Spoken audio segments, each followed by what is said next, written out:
তো বিশাল এই জাম গাছের তলে একটি বিশাল গেট হবে, আরো হবে 42টা টেবিলের একটি হ্যান্ডেল। ঠিক আছে, 60 বাই 60 একটা হ্যান্ডেল নিয়েছি শুধু খাওয়া দাওয়ার জন্য। চার কোনার চারটা মাত্র কাটা হয়েছে, তো আমরা এখন নাস্তা চলবে। এই যে দেখেন এখানে 2 গাড়ি বাঁশ পড়ে রয়েছে, ওই যে আরো দেখা যাচ্ছে গাড়ির কাছে এক গাড়ি বাঁশ আছে। তো মাত্র আমি টেবিল চেয়ার আরো কিছু বাঁশ নিয়ে হাজির হলাম আমরা।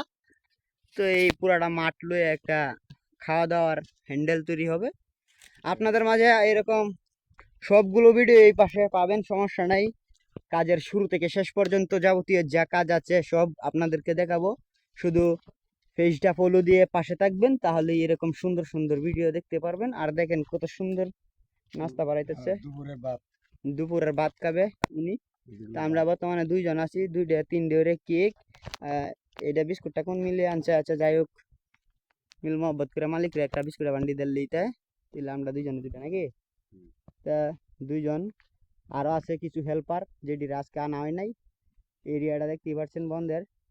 এটা হচ্ছে তেলিগাতির রোড, যে রোডে ভাইয়ের শ্বশুর বাড়ি আছে। যাই হোক,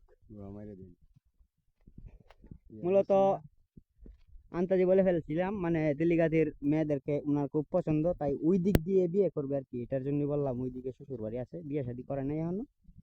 আরো বড় কাজ করব ওনার বিয়েতে ইনশাল্লাহ, সবাই দোয়া করবেন। আর এরকম ভিডিও দেখতে চাইলে পেজটা ফলো দিয়ে পাশে থাকুন। যাই হোক, ভিডিও আজকে এই পর্যন্তই।